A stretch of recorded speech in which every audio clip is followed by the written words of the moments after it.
Well, I'm now joined by two entrepreneurs, Kimberly Carney, the founder and CEO of Fashwire, and Ittah, the Chief Strategy Officer for SuperUp. A very warm welcome, both of you. Likewise. Great to be here. Let's start a little bit talking about your creation, your business, your entrepreneurial venture. What is it? What does it do? How's it positioned in this wonderful retail space? Crazy world of retail and digital. Yeah. Fashwire is a multi-brand marketplace connecting fashion designers directly to consumers through on one platform that's a Tinder swipe right, swipe left data point. I know nothing about Tinder. You know, of course, none of us do. The deliverable to the industry is hard metrics of consumer preferences in real time. And we've grown in the last year from 30 to over 200 designers. Wow. And it's been great seeing all these designers come together on one platform. Fantastic. And the designers are contemporary, stateswide yeah, or globally no, it's now? worldwide. So we've targeted the London shows. So we have Spain, London, all over Europe really, and then obviously the US. Okay, fantastic. Adam. Yeah, so SuperUp is a mobile-centric personalized shopping and marketing platform for retailers. So basically our solution, we white label it for retailers, global retailers from different sectors, whether it's health and beauty, groceries, drugstores, fashion. And we help retailers actually engage consumers in a better way on mobile. If we look at the solutions today that e-commerce are introducing to consumers, it was mostly mimicked from the web. And that's why today when you look on the numbers of conversions in mobile, you see that there is a big gap between what mobile is generating and the web. So we kind of redesigned, reinvented how shopping should be on mobile. And we help retailers better utilize that channel. Great. Well, you're both here together with a number of other entrepreneurs at the World Retail Congress to show off your innovations, to get retailers interested, intrigued, wanting to engage. I want to talk to you a bit about being an entrepreneur. What on earth made you want to create your own business and create a concept that nobody else had thought of and take it from an idea to reality? So I actually own a retail store, we'll talk later, in Seattle. And so many designers wanted to get into my store, and with my store it's on my budget, and I have to carry the AGs, the theories, and the bigger brands because they're my revenue. And these smaller designers, I thought, gosh, there has to be a way to make this digital so they can be on one platform, because their biggest complaints were the trade shows were too expensive, so they were flying out and cold walking the stores. And that's how I came up with it, to give one platform. And was it one eureka moment, or we've been thinking about it for a while? And because the difference between everybody else and entrepreneurs is everybody else has ideas and does nothing with them, and entrepreneurs actually do something with it. It was a moment of just these designers that I would get to know and I would like them. And, part of owning a store and working with the brands is the relationships you build.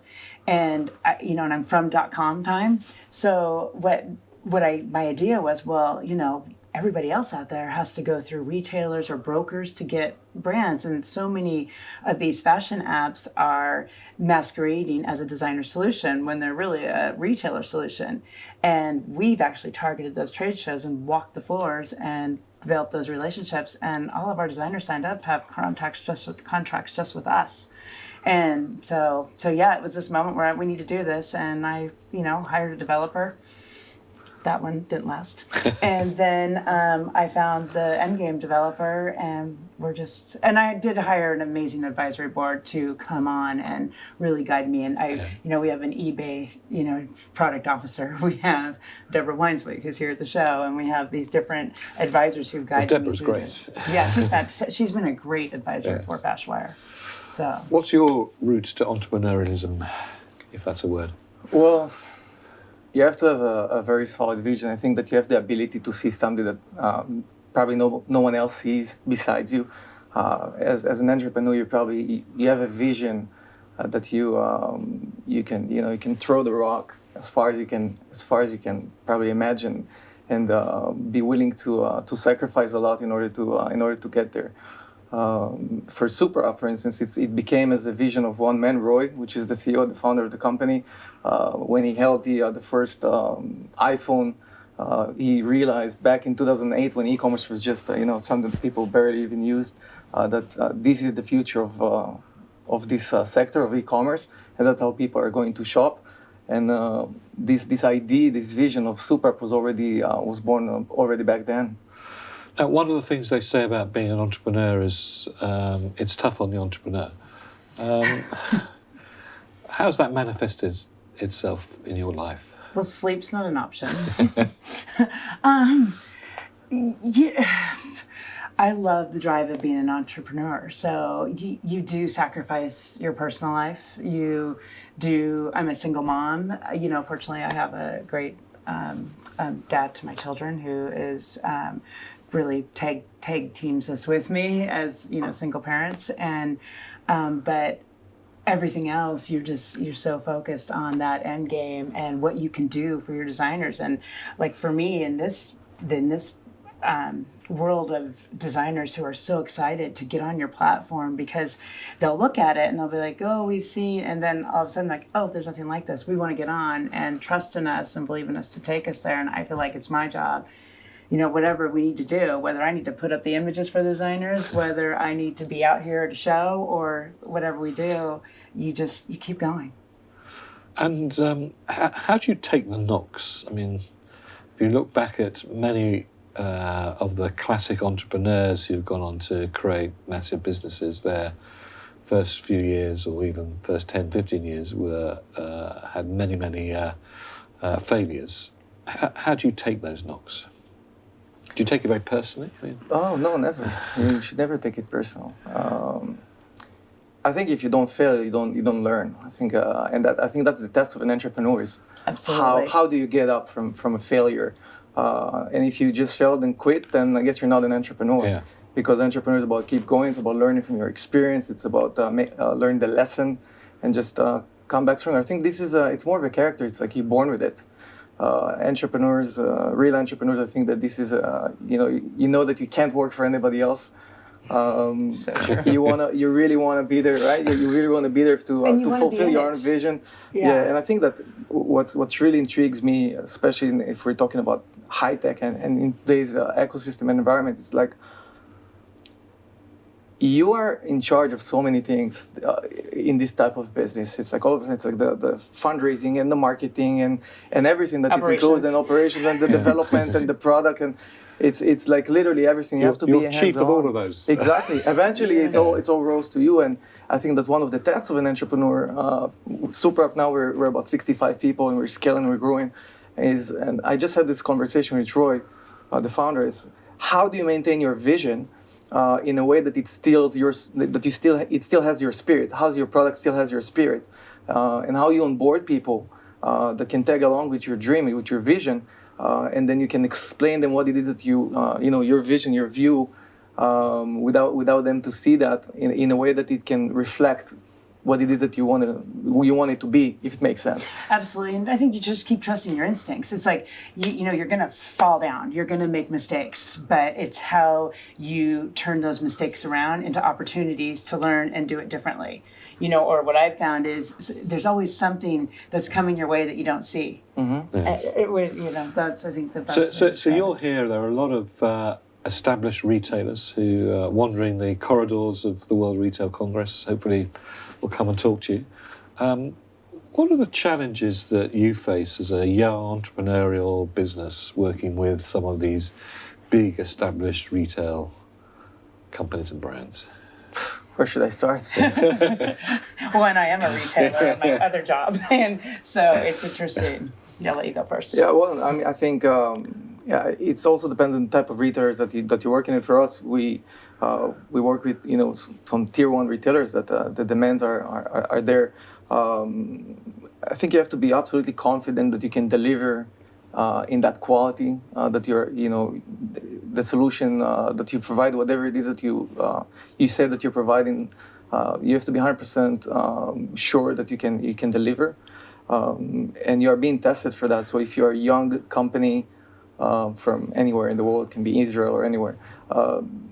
a retailer would really want to know that this is something solid. In our case, we're talking about changing their interface. So this is their face for their consumers. It's a big deal. It's not something that you will throw at the back, and then if it doesn't work, they can change it again. This is really that's what we call the new face of mobile shopping. So you're not going to change face every day, exactly. right? And the opposite of them, we actually have an opportunity for retailers to go in and see with the percentage, because we have instant percentage results that pop up that shows what's resonating with the consumer. So we have an opportunity for retailers to come in and almost taking over for that trade show, which are slowly dying. Having been a retailer for 15 years, I go to the shows now, and I mean, people like me can walk up and sign up a designer for a digital platform and not buy clothes.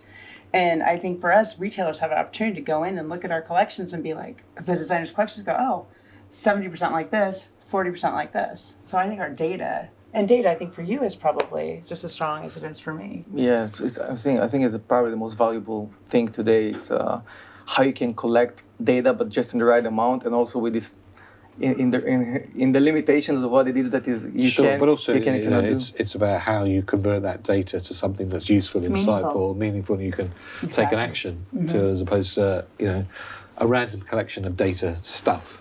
Yeah, and it's real time for us. It's real time consumer preferences. So it's like that data is there. Also, our designers are now putting up stuff that's coming out 6 months from now to put for those retailers. And maybe also how you take that data and make something more of it. How can you generate new insights that can be leveraged not only by the retailer but the entire ecosystem, the brands themselves. In your case, the designers. In our case, the CPGs or any brands that sells through the retailers.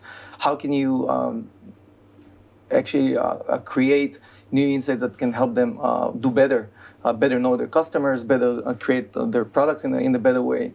And to help increase that full price sell-through, and get away from all these high markdowns. So finally, how would you sum up the life of an entrepreneur in a couple of words? Your life. Crazy. It's crazy. It's wonderful. It's dysfunctional. But it's beautiful. It's at the end of the day, you get pride in the fact that you've created something that is meaningful and that can benefit not only, in our case, designers and retailers, but also our consumers. Exciting, literally exciting. I think the excitement and the way you can actually learn things every day and actually be responsible for your own destiny. I think this is the most exciting thing. Great. Well, maybe we should pop round to see you film it. Maybe we'll put both your innovations in our program for tomorrow. But in the meantime, Adam, Kimberly, thank you very much indeed for joining us. It's been a pleasure. Thanks for having us. Pleasure having you. Thank you.